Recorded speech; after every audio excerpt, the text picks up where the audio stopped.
Sir, thank you so much for taking out time for this India News Munch. 3 state elections in which one state you were personally invested. Big results for Rajasthan. How did the success happen, sir?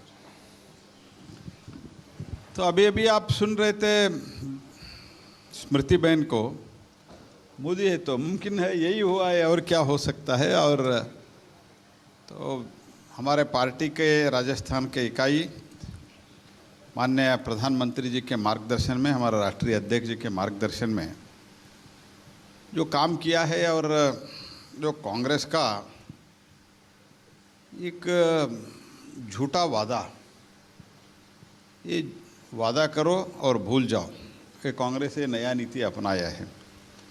ये नया नीति को हमने ठीक तरह से expose कर पाया। और जो हम मोदी गारंटी का जो बात कर रहे हैं, वो मोदी गारंटी पर जनता तक इस विषय को लेके जाना, इसमें तो सक्सेस हम हो गए। मुझे लगता है जो मोदी जी का जो विश्वास है, लोगों के ऊपर मोदी जी का प्यार और मोदी जी के ऊपर जनता के विश्वास, ये बहुत बड़ी मात्रा में काम आया है। और हमारे जो हर एक कार्यकर्ता राजस्थान में बहुत विश्वास के साथ काम किया है। और जैसे मैंने बताया, वो कर्नाटक में हो, हिमाचल प्रदेश में हो, राजस्थान में हो, तो गहलोत की जो कुछ भी जनता को भला करने का याद आ रहा था, वो लास्ट 6 महीने ही याद आ रहा था। अंत का जो 6 महीने था उसमें ही बोलते थे मैं ये फ्री दूंगा, ये फ्री दूंगा, वो करूंगा, ये करूंगा, लेकिन कुछ करते थे नहीं, तो आश्वासन तो देते थे। तो ये सब देखते हुए लोगों को पूरा विश्वास हो गया, ये मोदी जी के गारंटी पर चलेंगे, राजस्थान को भी भला होगा, और 2024 में मोदी जी का आने का भी गारंटी होगा, ये तो पक्का हो गया। ये प्रहलाद जी, 3 राज्यों में चुनाव हुए, एक नया नारा आपने दिया, मोदी की गारंटी है। प्रधानमंत्री खुद भी कहते हैं कि अगर कहते हैं कि मोदी की गारंटी है तो गारंटी के पूरा होने की गारंटी है। और ये नतीजे बताते हैं कि लोगों ने इस पर यकीन किया है, इसमें कोई दो राय नहीं है। जब सरकारें आपकी बनी हैं तो जो सबसे बड़ा अचंभा हुआ वो ये हुआ कि आपने लीडरशिप में परिवर्तन किया।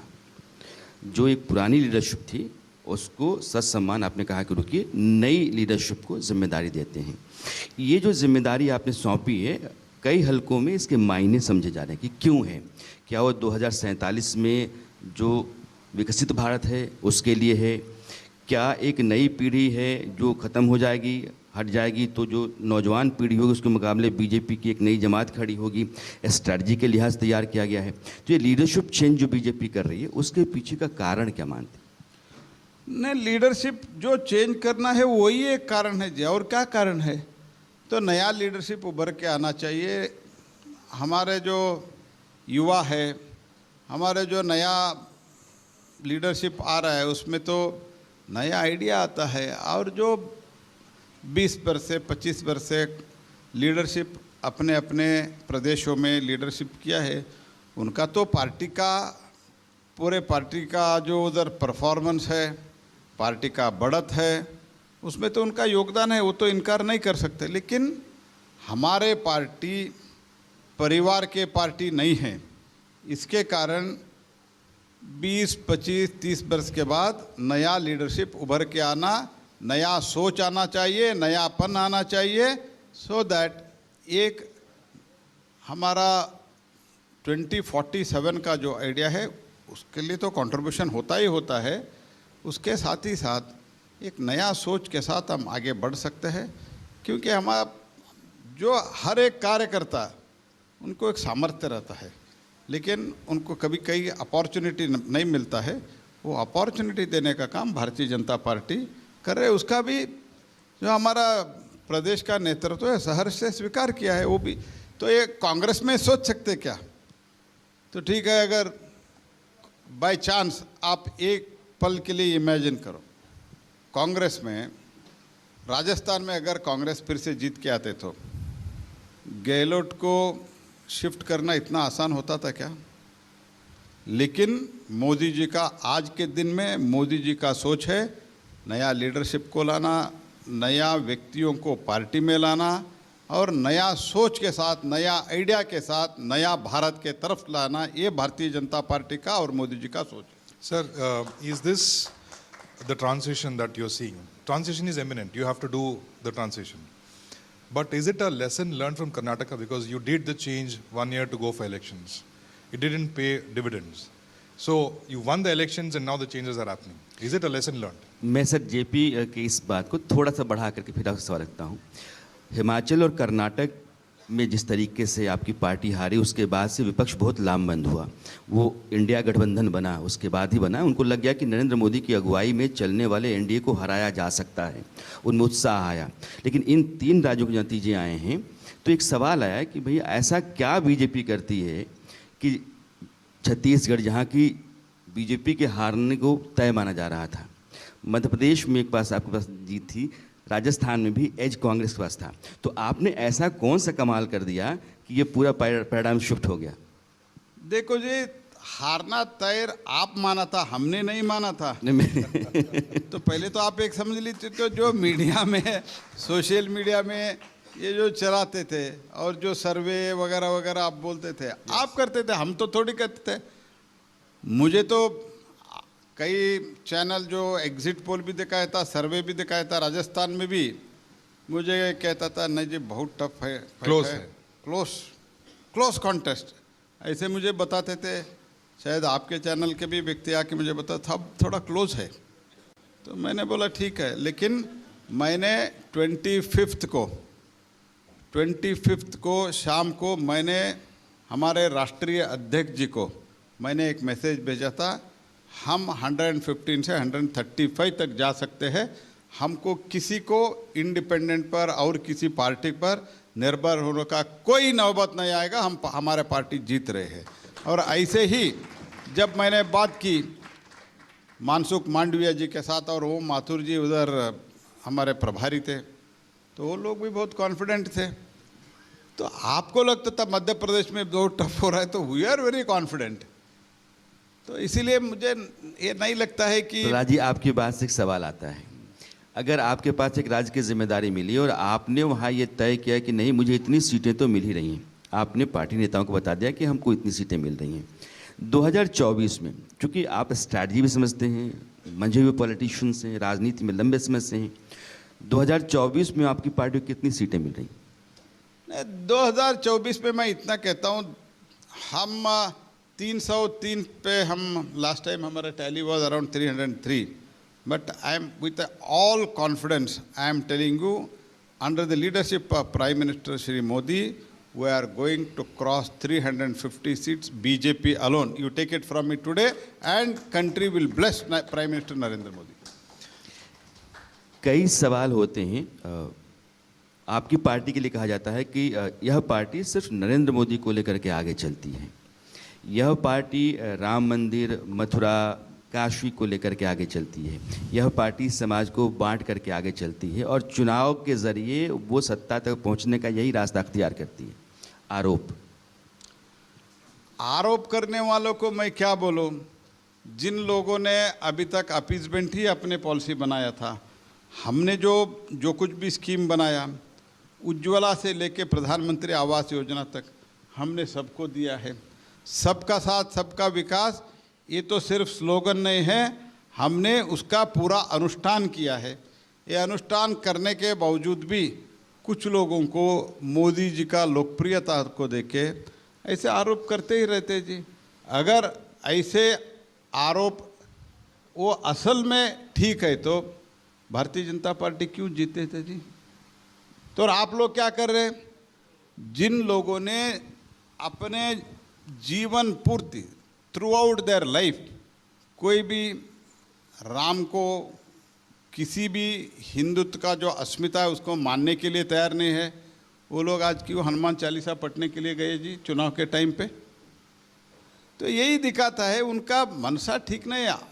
तो मैं एक चीज़ कहता हूँ, वो राम मंदिर हो, डेवलपमेंट हो, ओवरऑल जो जनता के लिए, जनता के एम्पावरमेंट के लिए जो हम स्कीम बना रहे हैं, ये स्कीम हम गरीब कल्याण के लिए करते हैं। ये काम हम करते हैं, वोट हमारा बाई प्रोडक्ट्स है। उनके लिए सोच क्या है? वोट के लिए काम करते हैं, वोट के लिए जो कुछ भी करना करते हैं, और काम जो है वो है बाई प्रोडक्ट है। हमारा ऐसा सोच नहीं है, हम काम करते हैं मोदी जी के नेतृत्व में, वोट बाई प्रोडक्ट है हमारा। सिर्फ क्योंकि हम जनता के साथ मिलके काम करते हैं, उसके कारण जनता हमको वोट देते हैं। ये तो सिंपल फार्मूला है।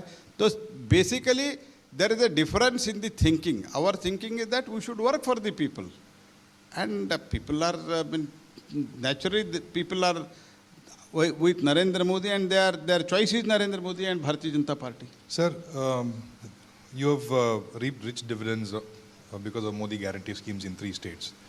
Congress has come in 2 states, in Telangana and Karnataka, on guarantee schemes. Do you think it's working out for them? See, I don't agree that only on the guarantee Congress has come in Karnataka and Telangana. There are other aspects also, and we had, as far as Karnataka is concerned, you know what has happened to the guarantee? क्या हुआ है guarantee के लिए? Free बिजली, free power. Power तो free नहीं मिला, लेकिन लोग पावर से फ्री हो गए। People are become free from the power. अभी पावर कट हो रहा है, फार्मर्स को पावर नहीं मिल रहा है। फार्मर्स को जो इरिगेशन के लिए पावर देते हैं, 3 फेज पावर, वो रात को 2 बजे 3 बजे 3 घंटे 4 घंटे बिजली देते हैं। सिटी में पावर कट हो रहा है। मैं आप यकीन के साथ आपको कह सकता हूँ, जनता, इस देश के सामान्य जनता, वो चाहते हैं क्वालिटी 24/7 बिजली। तो व्हाट यू आर डूइंग, तो पूरा सिस्टम ही खराब कर रहे हैं। प्रहलाद जी, इस मंच पे आम आदमी पार्टी के सांसद राघव चड्ढा आए, इस मंच पे उत्तर प्रदेश के पूर्व मुख्यमंत्री अखिलेश यादव आए। इन दोनों के बयान ये बता रहे हैं कि वो लोग इंडिया गठबंधन को लेकर के गंभीर हैं। 3 राज्यों के जो नतीजे आए हैं, उसके बाद से बीजेपी बहुत बड़ा खतरा लग रही है। तो कर्नाटक हिमाचल में हार के बाद से जो उनके भी उत्साह था वो थोड़ा सा मध्यम पड़ा है, लेकिन इस बात को लेकर गंभीर हो रहे हैं कि गठबंधन को बनना चाहिए, मजबूत होना चाहिए और बीजेपी एनडीए के खिलाफ 1 to 1 की लड़ाई होनी चाहिए। अगर ये लड़ाई होती है तो उसके नतीजे को आप कैसे देखते हैं? देखिए, पहले तो अभी चुनाव में कमलनाथ जी ने अखिलेश के बारे में क्या बोला, अखिलेश जी ने कमलनाथ के बारे में क्या बोला, ये सब जनता के सामने है। जब वो हार गए, अभी तो लग रहे फिर से एक हो जाएंगे, अगर जीत गए तो फिर से झगड़ते हैं। ये तो इनका डीएनए है, जिनका डीएनए का प्रॉब्लम है। They want that for the winning the election. तो वो कोई आइडियोलॉजी नहीं है, कोई अच्छे सोच नहीं है, कोई जनता का भला के बारे में सोचते नहीं हैं। तो ओवरऑल थिंकिंग क्या है, बीजेपी हराना। तो हम जीते ऐसे कभी भी नहीं बोल रहे जी, बीजेपी को हराना। और मेरा और एक क्वेश्चन है, ठीक है, आपका इंडिया अलायंस नहीं हो, इंडिया अलायंस है, क्योंकि लास्ट में जो ये है ना, वो अलायंस ही है। अच्छा, तो आपने एक तो काट आप देते हैं। I.N.I.N. ये सब बोलते हैं, लास्ट में जो ये आता है ना, वो अलायंस ही है। वो तो इसलिए इंडिया अलायंस नहीं है, वो इंडिया अलायंस है। वो इंडिया अलायंस आप समझो, डीएमके इंडी में है, तमिलनाडु के पार्टी है, अखिलेश यादव है उत्तर प्रदेश का, लालू यादव है बिहार का। अगर अलायंस होता है तो तमिलनाडु में उनको क्या फ़र्क पड़ता है जी? और डीएमके आके क्या करने वाले मध्य प्रदेश, उत्तर प्रदेश में? ये तो कोई अर्थ नहीं है जी। और कांग्रेस पार्टी का अस्तित्व क्या है उत्तर प्रदेश में? मैं आपको बताता हूँ, आज इस मंच पर बताता हूँ, सिर्फ सोनिया गांधी जी को 1 सीट दिया तो भी कांग्रेस इनके अलायंस के, एसपी के अलायंस में जाएंगे। ये स्थिति है उनका कांग्रेस पार्टी का। कांग्रेस का कुछ बचा ही नहीं है। तो 2 सीट के लिए राहुल गांधी अगर उत्तर प्रदेश से लड़ते हैं तो राहुल गांधी और सोनिया गांधी 2 ही सीट के लिए भी वो कॉम्प्रोमाइज होने के लिए तैयार है। ये स्थिति कांग्रेस पार्टी के बन गई उत्तर प्रदेश में। जिस पार्टी 40 वर्ष से 50 वर्ष से तो एक ही खानदान के लोगों को जो इलेक्ट किया, जिस प्रदेश से कांग्रेस पार्टी से इतने प्रधानमंत्री बने, उस प्रदेश में कांग्रेस पार्टी का स्थिति क्या है, क्यों हुआ ये? They have lost the credibility, total credibility loss उन्होंने किया है। इसके कारण जनता जो भी हो, तो ये one plus one is equal to 2 होता है जी। 0 + 0 इज इक्वल टू नथिंग होता है। इंडिया अलायंस के 3 दलों का आपने नाम लिया, संयोग से मेरा सवाल बन गया, आप ही ने बना दिया। एक आपने कहा कि डीएमके, एक कहा समाजवादी पार्टी, एक कहा आरजेडी। डीएमके के एक सांसद कहते हैं कि आपकी पार्टी सिर्फ उन्हीं राज्यों में जीतती है जो गौमूत्र प्रदेश हैं। डीएमके के जो मुखिया हैं स्टालिन, उनके बेटे कहते हैं कि सनातन जो है वो मलेरिया है, डेंगू है। समाजवादी पार्टी के एक नेता हैं स्वामी प्रसाद मौर्य, वो कहते हैं कि मानस जो है वो फाड़ देना चाहिए, जला देना चाहिए। आरजेडी के एक मंत्री हैं चंद्रशेखर, वो मानस पर टिप्पणी करते हैं। ये तीनों दल कांग्रेस के साथी दल हैं। कांग्रेस बार बार कहती है, चूँकि आपने नाम लिया तीनों दलों का, तो कांग्रेस कहती है कि इन तीनों दलों को लेकर के आप मेरे ऊपर सवाल क्यों खड़ा करते हो कि मैं इनकी बात बोल रहा हूँ या ये सब जो बोल रहे हैं वो मेरे चलते बोल रहे हैं। देखिए, कांग्रेस पार्टी को इसका ज्ञानोदय कब हुआ? ज्ञानोदय जब हुआ, जब उनको लगा इससे हमको नुकसान होता है। तो आस्था नहीं है। कांग्रेस पार्टी के राष्ट्रीय अध्यक्ष के सुपुत्र कर्नाटक में मंत्री है प्रियंका खरगे। ये प्रियंका खरगे उदयनिधि स्टालिन का स्टेटमेंट का सपोर्ट किया है। तो इसका अर्थ क्या है? तो जयप्रकाश जी इधर बैठे, ये तो कर्नाटक के बारे में जानते हैं, तो आप पूछिए उनको स्टेटमेंट दिया था नहीं दिया था। तो जब सारे देश में जब ये विषय उठा कि सनातन धर्म के बारे में ये लोग बात कर रहे हैं और किसी के बारे में बात कर और किसी अन्य धर्म के बात करने का ताकत भी नहीं है, लेकिन सनातन धर्म के इसको डेंगू ऐसे कुछ गाली ये तो देते हैं, तब इसका विषय जब उनको लगा इसमें इससे उल्टा हो सकते हैं, तो कोई श्रद्धा से इन लोगों ने नहीं कहा है अभी कुछ मत बोलो, अभी कुछ मत बोलो, ऐसे कुरसुर में आपको जो बोलना है बोलो, चुनाव के बाद गाली दो, अभी चुनाव में गाली मत दे दो। ये इनका स्थिति है। गहलोत ने भी कंडेम नहीं किया है। एक तरफ कमलनाथ वोट के लिए हनुमान चालीस के लिए पठन के लिए जाते हैं, इस तरफ ये बोलते हैं उसका खंडन स्वयं राहुल गांधी नहीं करते हैं। तो कांग्रेस अपीसमेंट, एंटी हिंदू और भ्रष्टाचार। अभी तक धीरज साहू के जो घर में मिला है, क्या एक्शन हुआ है? कुछ भी एक्शन नहीं हुआ है। बोलने का धैर्य भी नहीं है कांग्रेस पार्टी के नेतृत्व में। वो किसके लिए वो धैर्य नहीं है, ये सब लोग इधर जो बैठे हैं ना, और सारे जनता जानते हैं कि why they are not able to take action against mister Dheeraj Sahu. आप इशारा दे रहे हैं? मैं तो इशारा नहीं दे रहा हूँ, लोग जानते हैं। मैं तो इतना मेरा विश्वास है, मुझे पूरा विश्वास है। Sir, you seem to have caught Mallikarjun Kharge on the wrong foot when you talk about caste census. He said he clubbed you and DK Shivakumar as one. What is the party stand? When is it going? 1931 is the last caste census we had. So as a party, our Home Minister has made it clear in a very recent occasion. I do not want to add anything more on that. But as far as what Mr. Kharge has said, ये तो Congress party का स्थिति देखो जी। तो Congress party ने जब सिद्धरामैया जी ने पहली बार मुख्यमंत्री थे 2013 से 18 तक, तब उन्होंने कास्ट सर्वे करवाया था। तो इस बीच में तो उसका कुछ कारण से रिपोर्ट नहीं आया। तो अंत में हमारे जो सरकार अभी 2023 में हम हार गए, उससे पहले 1 बरस पहले कहीं उसका रिपोर्ट आ गया। वो रिपोर्ट आने के बाद अभी इसका मैं पब्लिक करता हूँ, इसको सार्वजनिक करता हूँ। सिद्धरामैया ने कहा, स्वयं DK शिवकुमार उसका अपोज करता है। तो जब ये चर्चा चल रहे थे, ओबीसी बहुत बातचीत चल रहे थे राज्यसभा में, सुशील मोदी जी ने कहा आप कर्नाटक में इसमें सार्वजनिक इस रिपोर्ट को कब कर रहे हैं? खरगे जी बोलते हैं तो उसके लिए कुछ रिएक्शन नहीं था। मैंने बोला आपके उप मुख्यमंत्री विरोध कर रहे हैं।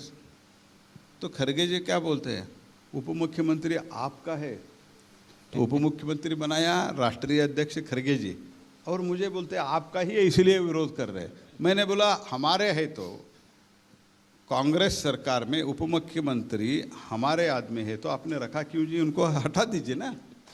क्या क्या बात करते हैं, कितना इररिस्पॉन्सिबल है। Sir, since you spoke about Karnataka, though they have 135 seats, you have Kumaraswamy as your NDA partner now. So he makes constant announcements that this government is going to collapse in December. Now he's given deadline of March.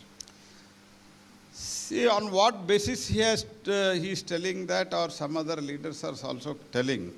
At least I have advised my party people. I have made a request. I am not that big person to advise, but I have made them a request not to make such statement. I do not endorse that. People have given them a mandate for the 5 years. I only expect them to perform and do something good for the poor people of the Karnataka. And we are not interested in the game of all this Breaking the government. breaking the government or making the government to unfunctional, something like that. I want that they should do well for the people of the poor people of the Karnataka. I expect them to the good governance. Today what they are doing is absolutely, I am sorry to use the word nonsense. तो कोई law and order नहीं है, किसी एक तो free बोलते हैं, free का भी कुछ व्यवस्था नहीं है, तो पब्लिकली अनाउंस किया है. You take it from me, people who are sitting here, whatever statement I am making, you please try to understand. Mr. Siddaramaiah has announced, DK Shivakumar has announced, हम अभी फ्री दे रहे, guarantee दिया है, free दे रहे, इसलिए हम सड़क नहीं बनाएंगे, हम अस्पताल नहीं बनाएंगे, स्कूल को रिपेयरिंग के लिए, स्कूल के नया बिल्डिंग के लिए पैसा नहीं देंगे. कोई भी एमएलए आके हमारे पास पैसे के लिए, फंड के लिए मत आइए. We cannot construct the road. जून में, लास्ट जून में बारिश ज़्यादा होके बहुत सारे रास्ते सड़क खराब हुआ है. स्पष्ट बोला है अभी अप्रैल तक हम पैसा सड़क के लिए दे नहीं पाएंगे. जी. क्या इज इट द डेवलपमेंट?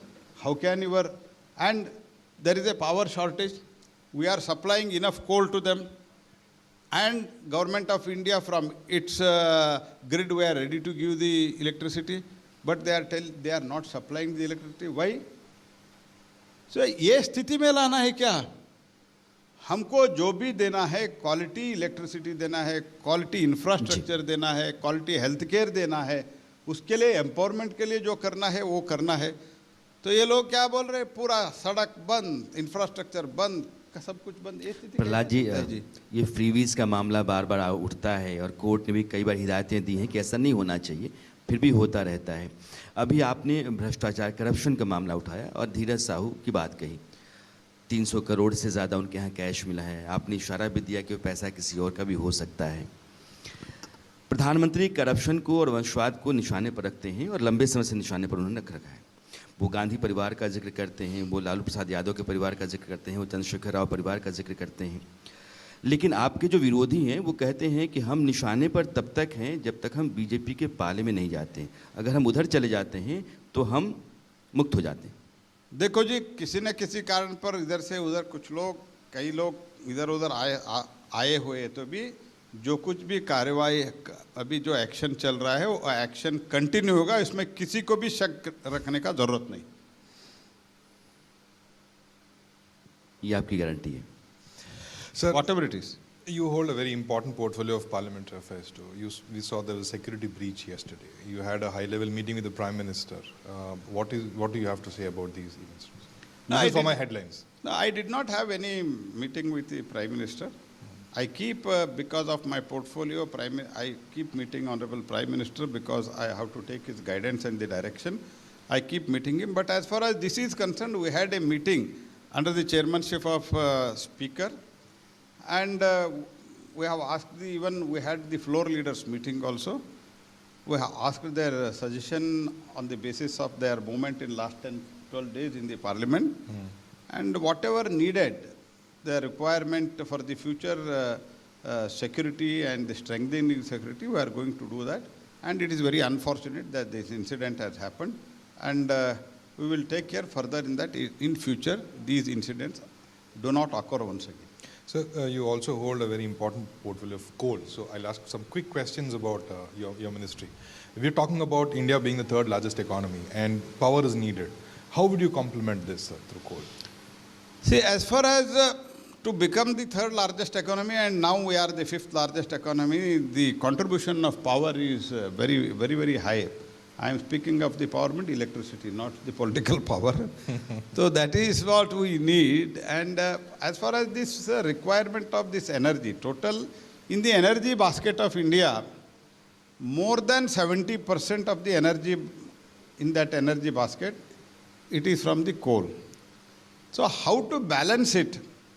तो हमने तो दुनिया को माननीय प्रधानमंत्री जी ने आश्वस्त करके आया है कि emission will be reduced by 30% by 2030.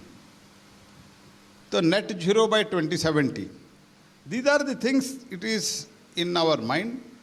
But जो हमारे पास जो उपलब्ध है, तो कोयला हो और fuel, whatever the other fuel we have, that we have to use, but at the same time sustainability is important. So for that reason, now the estimate is that by 2030, I am not telling 2040, 2050, 2060, the estimation is that by 2030, the requirement of the power in India is going to be doubled. So there are two reasons for it. One is India is growing, and I am very confident India is going to be the third largest economy. To become the third largest economy, there should be growth in all sectors. For that, we need power. To fulfill the need of the power, we should generate the power. For that, we need coal, and we are producing the coal. But आप विडंबना देखो, हमारे पास आज के दिन में जो explore किए हुए हैं ऐसे खदान, कोल के खदान देखते तो हमारे पास 350 वर्ष तक कितना कोल हमको चाहिए, इतना कोल हमारे पास है. But unfortunate is the most unfortunate part is जिन लोगों ने इतने बरसों तक, दशकों तक राज किया, इन लोगों ने कोल इंपोर्ट के लिए imported based coal power plant उन्होंने इंस्टॉल किया. There are around 7 to 8 mega power plants which run only on imported coal because they never had the capacity to produce the coal. So they installed those power plants and importing. Can there be course corrections? इसका course correction हो सकता है. अभी हमने तो हमारा coal production in last 10 years of Modi government, it is doubled, and in another 2 years, there will be huge jump in the production of the coal. So what I am feeling is by using this coal, we will produce, and we have told them also at least for the blending purpose, they can use it, and we can reduce the, I have planned by 2026 substitutable coal import we are going to stop. आपकी बात से एक बहुत ही serious question खड़ा होता है. आप कहते हैं कि 2030 तक भारत में जो एनर्जी चाहिए वो डबल चाहिए.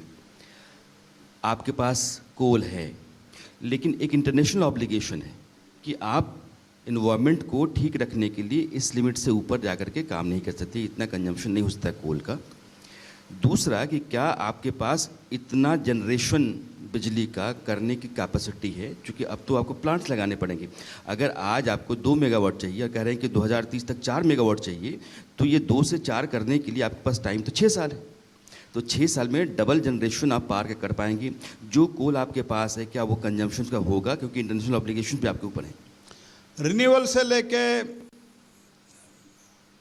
रिन्यूअल एनर्जी से लेके थर्मल एनर्जी तक हमारे और हाइड्रो एनर्जी तक हमारे पास क्षमता है, और सभी में हम क्षमता बढ़ाने के लिए जो अवेलेबल इंफ्रास्ट्रक्चर है उसमें पावर जनरेशन बढ़ाने के लिए हम बहुत अच्छी तरह से प्लान्ड प्रयास हो रहा है. मैं पूरी तरह से मुझे विश्वास है कि 2030 में जितना हमको इलेक्ट्रिसिटी चाहिए उससे ज़्यादा इलेक्ट्रिसिटी हम उत्पादन करेंगे. मैं और एक चीज़ आपको बताता हूँ. 2012 में जुलाई एंड और अगस्त फर्स्ट 1, 2, 3 ऐसे मुझे if my memory goes right 31 July, 1 August and 2 अगस्त, ये 3 दिन सारे north India was in dark. क्यों? Everybody try to draw the more electricity than what it was allotted to them, and it got exploded. That was the situation. 3 days it was in dark. But today I am telling India is the net exporter of the electricity. That is the what is the change Modi has brought is this is the change. We are the net exporter of the electricity. Whatever the power we are in need, more than that we are generating as on today itself, and by 2030 also, whatever India needs, I am assuring that whatever India needs power, more than that we are going to generate. Sir, recently this COP28 concluded. What are the main takeaways from the COP28? No, I think Mr. Bhupendra Yadav is the best person. But as far as phase out of coal immediately and such fossil fuel and other things, that at present we have said till we need some more time, and that is not in the main that was not in the main agenda. Prahlad ji, Allahabad Uttar Pradesh high court का एक बड़ा फैसला आया है और वो फैसला कहता है कि मथुरा में कृष्ण जन्मभूमि और मस्जिद का जो परिसर है उसका ASI सर्वे होगा। ये ठीक वैसे ही है जैसे ज्ञानवापी के बारे में फैसला आया है। अयोध्या को अगर आप मिसाल के तौर पर रखें तो अयोध्या के मामले में निर्णय हिंदू पक्ष के हक में आने का कारण ASI का सर्वे भी रहा। जब ASI को लाया गया, उसने सर्वे किया, उसके बाद नीचे से जो अवशेष मिले उसने बहुत मजबूत किया हिंदू पक्ष को। ज्ञानवापी और मथुरा, इन दोनों में अदालती आदेश को यह मानकर माना जाता है कि इसके पीछे भी बीजेपी है और वो ज्ञानवापी और मथुरा इन दोनों का निर्णय भी वैसा ही चाहती है जैसा उसने अयोध्या में चाहा। देखो, न्यायपालिका निर्णय हमारे कभी कभी हमारे खिलाफ भी जाते हैं, कभी कभी हमारे पक्ष में भी जाते हैं। इसका अर्थ नहीं है कि न्यायपालिका तो जो सरकार में है उसको देख के निर्णय तो नहीं देते। कई चीज़ों में हमारे खिलाफ भी आया है, तो इसीलिए अयोध्या में निर्णय आया है, अभी तो मथुरा में आ रहा है, तो ये तो मैं स्वागत करता हूँ।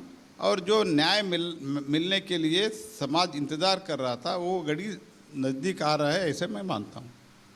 प्रहलाद जी, आप आए, आपने समय दिया, आपने बातचीत की और दिल खोल करके आपने जवाब दिया है। बहुत बहुत शुक्रिया आपका। Sir, Thank you you. have a great success story. There is oath taking in Rajasthan tomorrow, so celebration time for you, and hope Rajasthan will see good developments in the next 5 years to come. It will have a very good governance, good development, and I am quite confident about the commitment and the capacity of the incoming Chief Minister. Thank you, sir. Thank you so much for joining. Thank you so much sir. हमारे साथ इस कार्यक्रम